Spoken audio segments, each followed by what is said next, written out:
Gods and goddesses in training, welcome back to the channel. I'm Uncle Makara. I just finished my exam today. And today I want to talk about something very interesting, okay?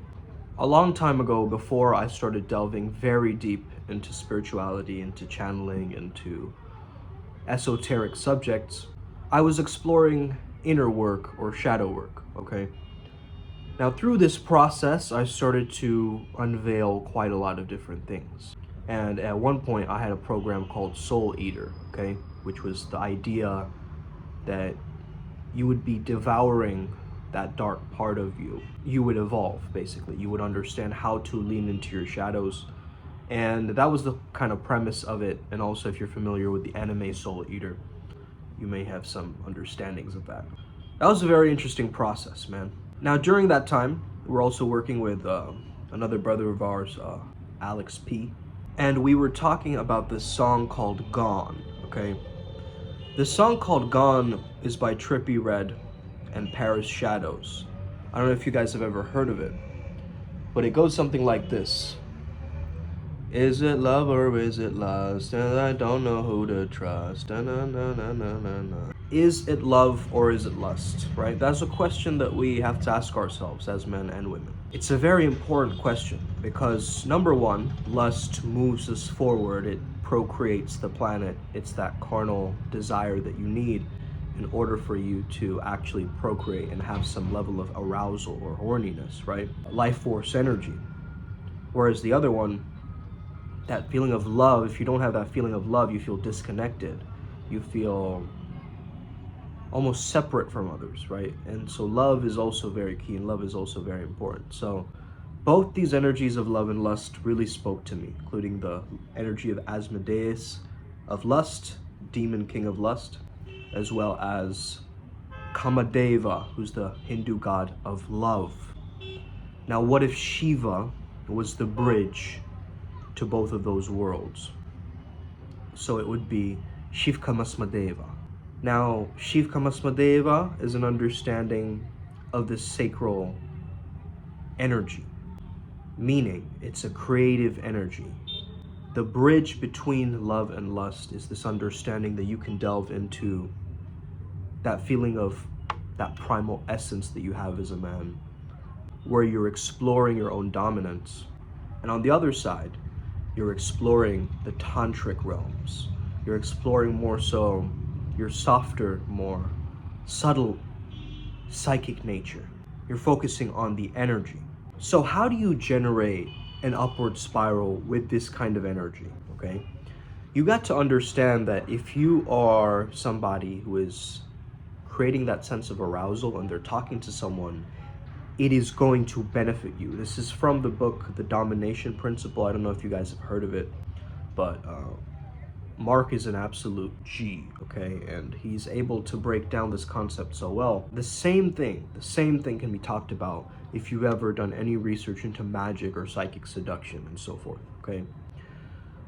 The idea being that when you are aroused or horny, your fear or amygdala shuts down. If you ever have approach anxiety, you have to find a way to instigate that love and lust feeling within you and allow that to move you towards the goal, towards having a conversation, towards creating this level of deep rapport and connection and intimacy with another person. And it's almost like understanding these two paradigms of the lover and the bad boy, right? And two of these different worlds. And what we're doing as the priest beast is we're bringing those two together. So I can step into a BDSM role if I wanted to, but I also can step into a Daka or a tantric role. So I'm not creating more duality with these two worlds. I'm always looking for the bridge. And Shiva, I think, is a beautiful bridge between love and lust because he really teaches that restraint, that self-control, and that understanding of temperance that is really, really important. And it's also a stoic virtue, a stoic value, right? So we've got to understand that as the ability to transform one's lust into taking action, into a feeling of, okay, I can use and sublimate this energy. I don't always need to deplete it. One of the greatest things that I learned from hiring a tantric coach a while back, and we may have her on our podcast. I haven't reached out to her yet, but I'm planning to have her on our podcast. The experience was really interesting because it changed my paradigm. I'd always perceived sex to mean depletion of my energy. After doing work with her and learning the tech and learning the information, I understood that I have to create my own tantric affirmations that override my limiting beliefs around sex. And that was one of the greatest things that I would have ever chosen to do. Because I got rid of so much of that guilt, that feeling of shame, that feeling of, like I'm not good enough, whatever it was, I got rid of it. And I transmuted those into affirmations, into commandments, into statements that I let myself resonate and just listen to this stuff. One advice to stay in that upward spiral, that abundance frequency, is this understanding that you keep your mind occupied. I'm constantly listening to subliminals, audiobooks, and things which are expanding my mind, either filling it with positive new knowledge so I can integrate it in some way, or I'm taking some form of action. Understanding that even my non-action, I consider actions, just like meditating, just like sleeping.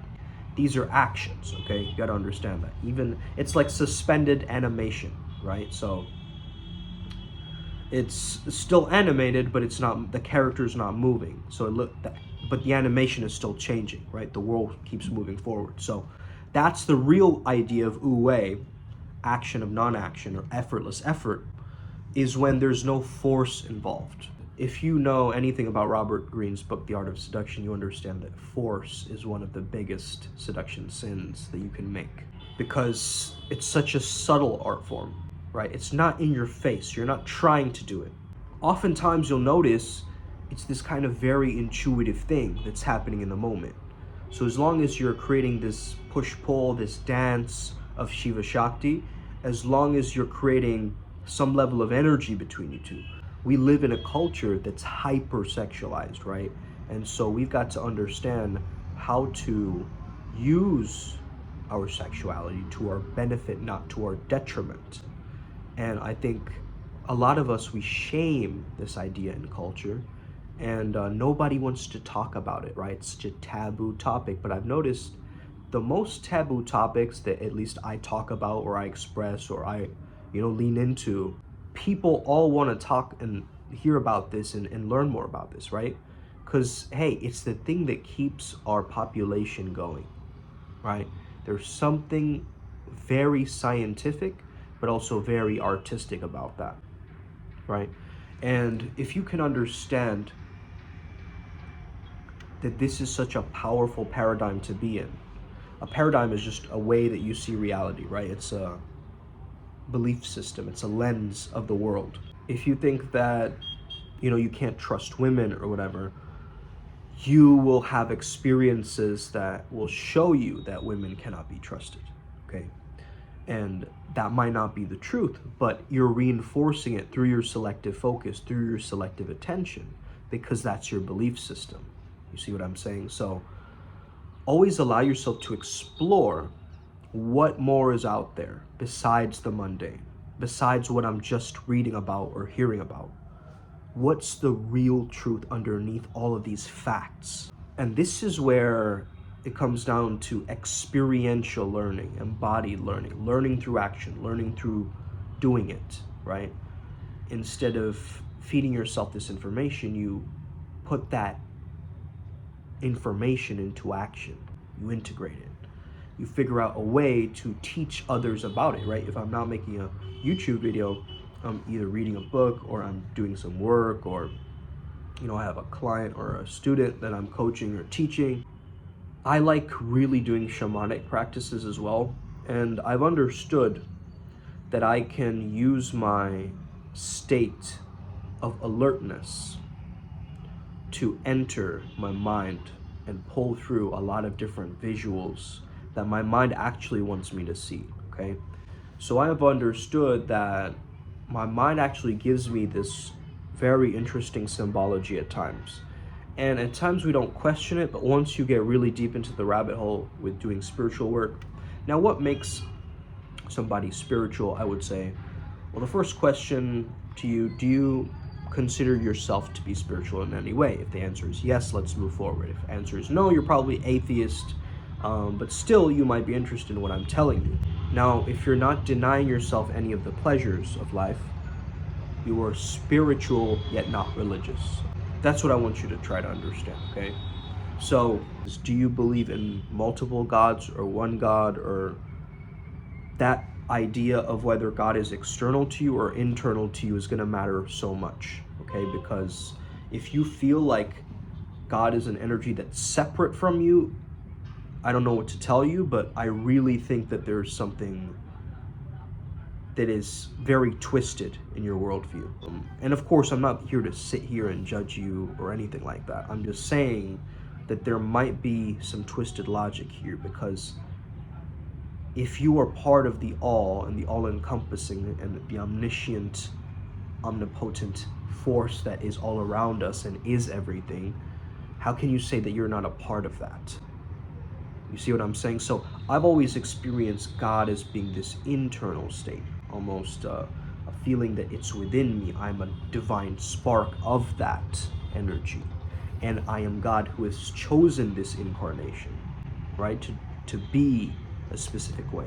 Now, if you believe in reincarnation and multiple gods, you're probably Hindu. And if you believe that Jesus is the Messiah, you're probably Muslim. And again, you're probably Christian if you're going by the teaching of Jesus. And Christmas is coming up. Shout out Christ Mass. Let's go. Jesus is King. Jesus is King. But yeah, I'm an omnist, so I see all of it, right? I see the bigger picture of all of this. And I'm able to zoom out almost, in a sense, right? I'm able to zoom out and zoom in. My name is Zoom, by the way. Nice to meet you. So this is kind of what I've learned through working with that tantra coach, right? What I learned, number one, is there are certain techniques that allow you to keep your bliss and pleasure within your own body alive. You don't always have to ejaculate, right? And you can, and it's healthy to, and you definitely should, okay, just to refresh the system at times. However, there's just a power to understanding when you can retain this energy, cultivate it, and really use it, right? Like move it through your physical body, like allow it to travel up your spine and like move that sexual energy to allow you to feel really fucking good every single day, bro. You get what I mean? Like, you can use this sexual energy to feel bliss, to feel amazing. And so many people deny themselves from their own pleasure.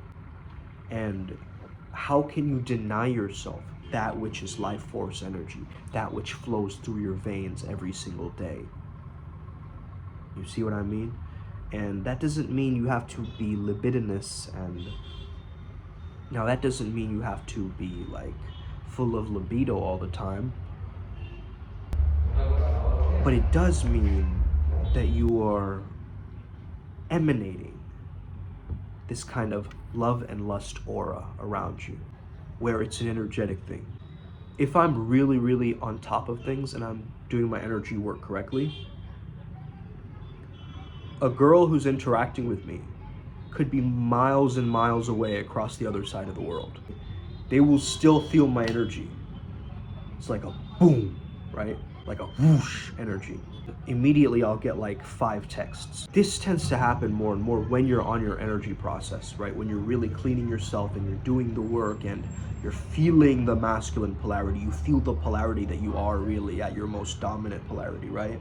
So if you're a man, usually you have a masculine polarity. As a woman, you usually have a feminine polarity. Now, sometimes culture changes us and morphs us and so forth. Even in like LGBTQ relationships, right? You do have this balance of yin and yang. Another thing that I've learned is to understand how other people's culture, upbringing, ideas transforms them really, and their ideas around this stuff.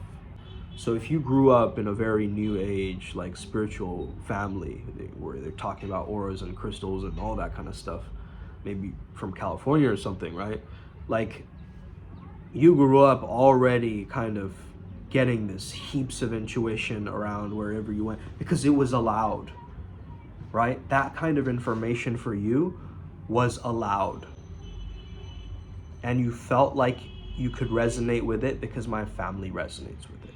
But for somebody else who is not in that particular reality, is from a different background, they're experiencing something very different to you, okay? They might be feeling ashamed, they might be feeling confused, like they're almost coming out of some kind of a spiritual closet or something like that, like, oh man, I just experienced light language, or I experienced something really trippy, like some paranormal experience or some alien contact or some, channeling experience, but I can't tell anybody about it because they're gonna think I'm crazy, because they're not gonna trust me. And we make ourselves so much smaller when we're gods in training, when we're gods with amnesia. We just simply forgot our own purpose, who we really were. It kind of left our brains. Nowadays, I'm noticing some people are waking up to this truth. Some people are recognizing, right? Coming back to cognition again. So as more and more people start to talk about spiritual topics and spread this awareness, we will start to slowly rise the vibration on the planet. The new Earth is coming 2027.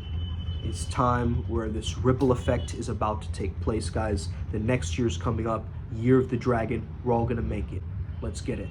May we never be the same again. I hope you have an incredible day. May the flow be with you and stay legendary. Let's get it today. Upward Spiral Gang. Us.